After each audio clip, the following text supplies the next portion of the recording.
matahari, sejarah manusia timbul dan tenggelam.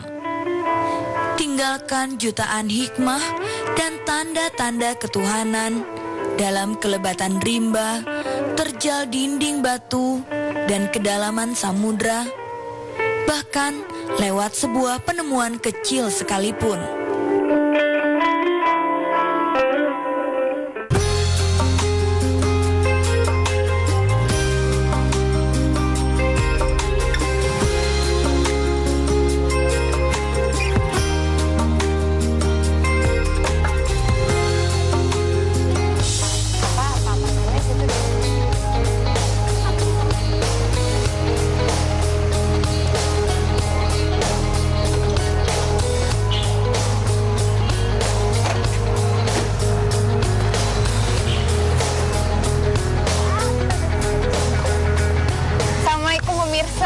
Kita udah ada di Cirebon nih. Iya, kita di Cirebon mau masuk ke Keraton Kesepuhan yang kabarnya oke banget. Pasti seru deh. Bener.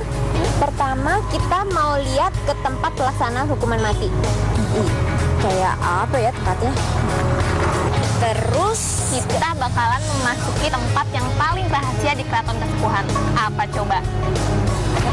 Kursi singgasana Sultan dan Ranjang Sultan. Penasaran kan pengen lihat megahnya kayak apa? Terus kita juga mau lihat baju-baju perang waktu terjadi pertempuran di Sunda Kelapa. Beratnya aja tuh berkilo-kilo. Udah deh, yuk buruan kita lihat.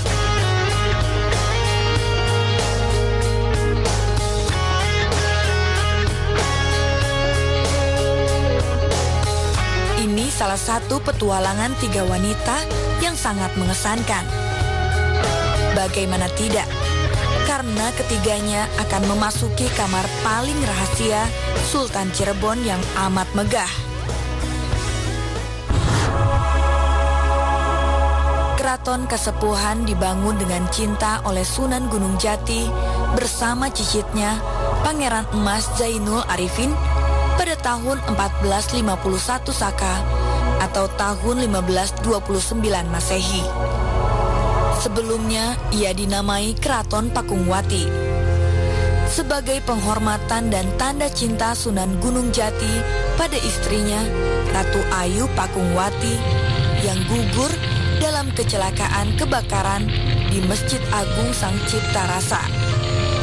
Karena keraton ini ditempati oleh Sultan Samsudin yang bergelar Sultan Sepuh I, maka Keraton Pakungwati kemudian berganti nama menjadi Keraton Kasepuhan. Di keraton inilah singgasana dan ranjang sultan itu berada.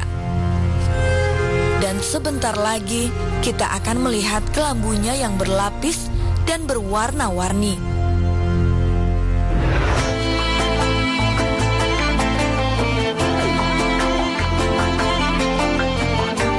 Nah, ini Keraton Pakungwati atau Kasepuhan.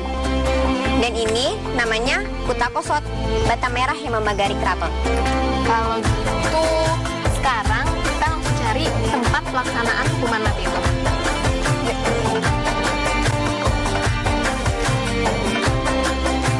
Keraton Kasepuhan yang menghadap utara dikelilingi pagar setinggi 2 meter dengan tebal 60 cm.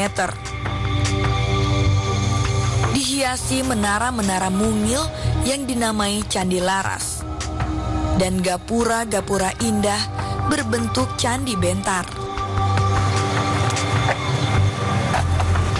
Ini namanya Jembatan Kretek Pangerawit. Dulu jembatannya bisa diangkat.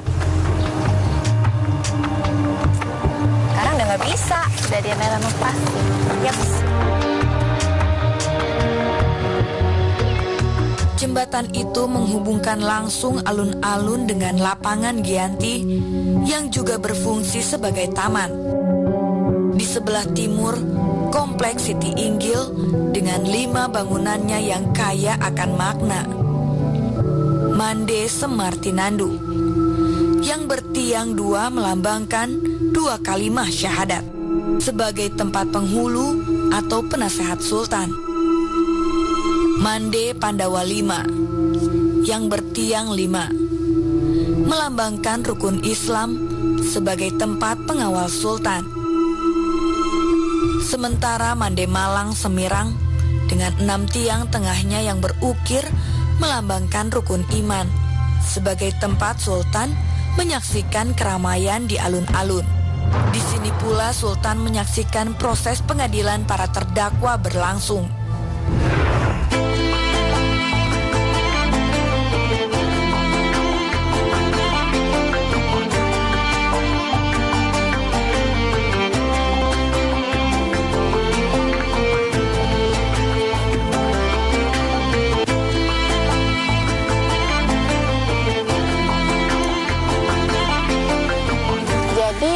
Proses pengadilannya gimana ya? Pancaniti. Pasti itu deh. Ya kan? Oh bukan. Kalau yang di sebelah barat, itu namanya Pancaratna, tempat para penggede menghadap. Nah, itu dia Pancaniti. Tempat hakim menyidang terdakwa yang dituntut hukuman mati oleh jaksa. Oh itu Pancaniti. Yaudah kita sana yuk.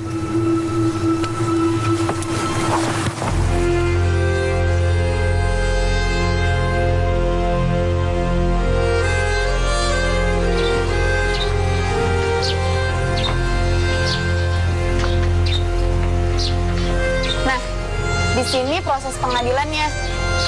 Terus tempat hukuman matinya di mana ya? Kayaknya sih di alun-alun.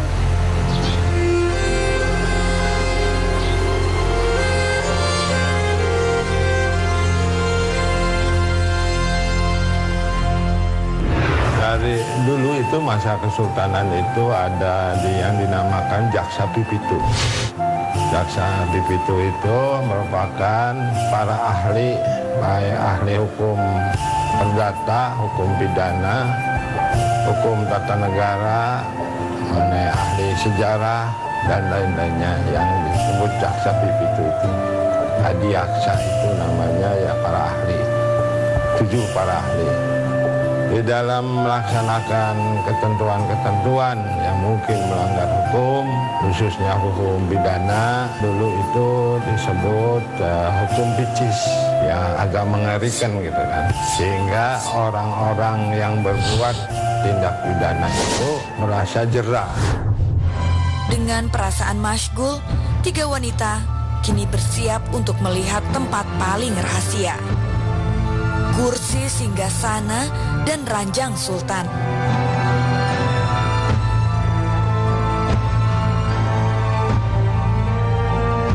Pemirsa, sekarang kita ada di halaman luar keraton.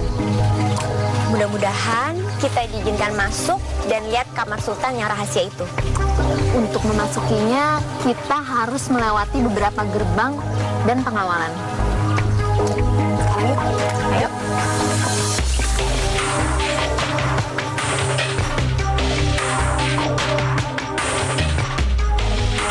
Ini adalah Langgar Agung, tempat orang dalam keraton melakukan sholat.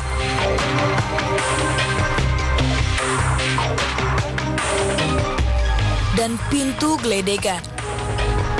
Pada masanya berfungsi sebagai tempat 2 penjaga bersuara geledek melakukan pemeriksaan para tamu yang akan menghadap Sultan. Di halaman tertata Taman Bundaran Dewan Daru dengan 3 pohon Dewan Daru tua berusia hampir 500 tahun. Patung macan putih bergaya Hindu adalah simbol kesinambungan antara kesultanan ini dengan kerajaan Pajajaran.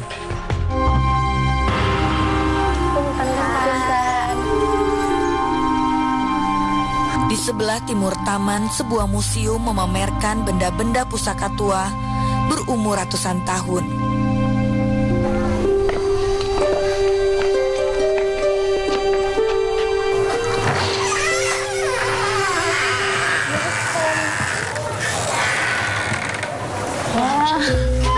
Gamelan Degung ini adalah persembahan kekeluargaan dari Banten kepada Sunan Gunung Jati pada tahun 1426.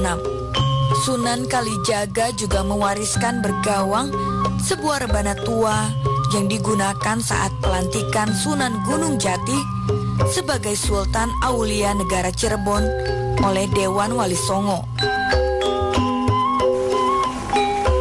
Lihat deh, ini peti kayu dari Cina dan Mesir, peninggalan dari Sunda Kelapa. Gamelan sekaten dipersembahkan Sultan Trenggono pada tahun 1495 sebagai hadiah perkawinan adiknya dengan putra Sunan Gunung Jati. Kalau ini meriam persembahan Adipati Keling dari Kalingga yang diislamkan oleh Sunan Gunung Jati pada tahun 1423. Nah, keturunan Adipati Keling inilah yang turun-menurun mengabdi menjaga makam Sunan Gunung Jati sampai sekarang. Kujang dan candrik dari Pajajaran berusia hampir 600 tahun ini hadiah dari Pangeran Cakrabuana kepada Sunan Gunung Jati. Inilah kereta singa barong yang amat menakjubkan. Kereta ini disebut kereta singa barong yang dibuat pada tahun 1549 dan merupakan hasil karya putra-putra Cirebon asli. Arsitek daripada kereta singa barong ini adalah Pangeran Woksari yang merupakan cucu daripada Sunan Gunung Jati. Kemudian pemahat daripada kereta ini adalah Ki Nataguna dari desa Kaliwulu di Pleret Cirebon, dan sebagai mandor atau wekbas itu Ki Dalem Gebang Sepuh dari Gebang Cirebon. Kereta ini melambangkan 3 unsur kebudayaan. Belalai gajah yang melambangkan Cirebon ini bersahabat dengan India yang berkebudayaan Hindu. Kemudian kepalanya berbentuk naga yang melambangkan Cirebon ini bersahabat dengan Cina yang berkebudayaan Buddha. Dan kemudian sayap, badan, dan ekor yang diambil dari buruk yang melambangkan kebudayaan Islam, dan Cirebon bersahabat dengan Mesir. Dari 3 unsur kebudayaan dan 3 unsur persahabat ini menjadi sebuah senjata di belalai yang dinamakan Trisula. Bahan baku dari kereta ini bukan kayu jati tapi kayu laban.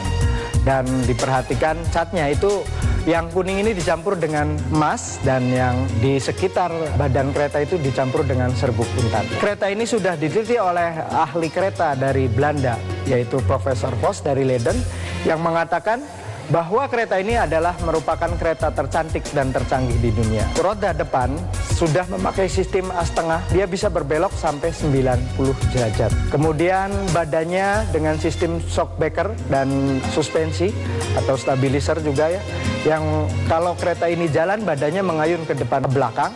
Dari ayunan badan sayapnya mengepak dan dihubungkan dengan lidahnya menjulur keluar masuk. Tandu Jempana ini digunakan untuk permaisuri dan putra mahkota saat bepergian. Dan tandu Garuda Mina untuk mengarak putra raja yang mau dihitan.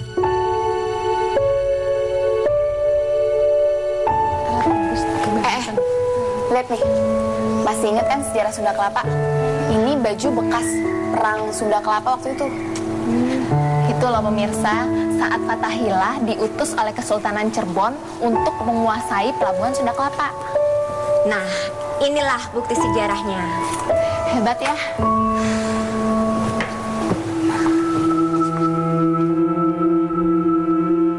Empat buah baju jirah yang disebut baju kere dan meriam rampasan dari tentara Portugis di Sunda Kelapa pada tahun 1527 ini seketika menggambarkan keperkasaan Fatahillah saat menaklukkan pelabuhan besar Sunda Kelapa kala itu. Bagian lain keraton ini adalah Lunjuk, tempat staf harian bertugas melayani tamu yang mau menghadap Sultan. Ia berhadapan dengan pendopo Serimanganti, tempat tamu menunggu keputusan Sultan apakah diterima untuk menghadap ataukah ditolak. Dan 3 wanita harus menunggu. Kita nggak tahu nih dikasih masuk apa enggak ya. Aduh, dikasih masuk kek. Doanya pemirsa. Iya, biar kita bisa kasih lihat ke pemirsa gimana indahnya ranjang Sultan itu. Pijitin dong. Tuh.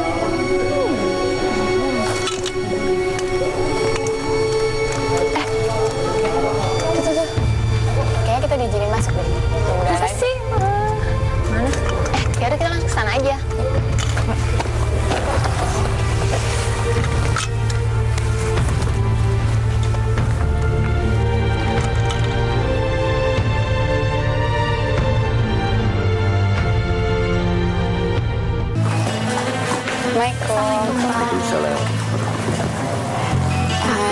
minta izin. Perjalanan 3 wanita. Iya. Izin bisa berkunjung di Lihat ranjang sultan. Ya silahkan kita antar ke wakil sultan. Alhamdulillah, terima kasih Pak. Alhamdulillah nih pemirsa, kita udah diizinin masuk. Tapi kita harus melewati Jinem Pangrawit dulu untuk diterima Pangeran Patih atau Wakil Sultan.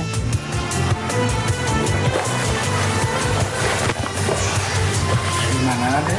Perjalanan 3 wanita. Maksudnya? Mau minta izin untuk melihat ranjang. Oh iya. Tolong jangan.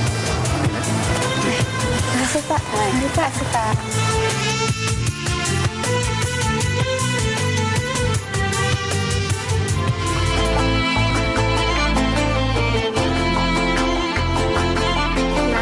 Ini yang namanya pintu Buk Bacem.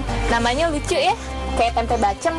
Tapi emang benar sih, sebelum dipakai kayunya direndam dulu pakai ramuan atau dibacem gitu. Iya, maksudnya tuh biar awet dan anti rayap gitu. Yuk. Ya.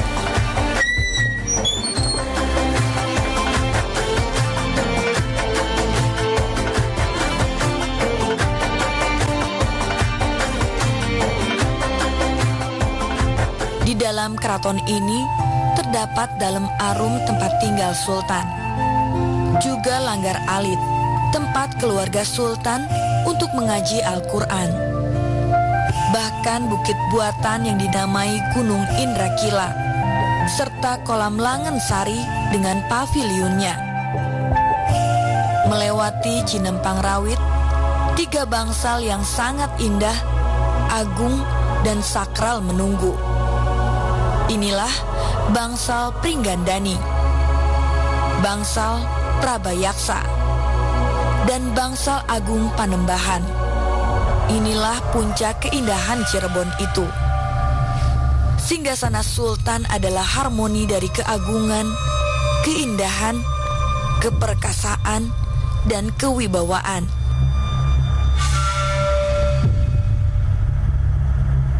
Dan keindahan sempurna termuara pada tempat tidur sultan yang klasik, ditutupi kelambu warna-warni serta beberapa tanda kebesaran keraton. Di seluruh bagian inilah segala keindahan keraton terkumpul.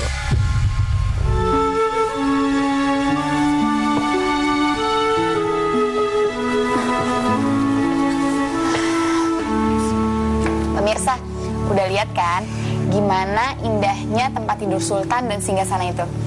Tapi ada yang aneh.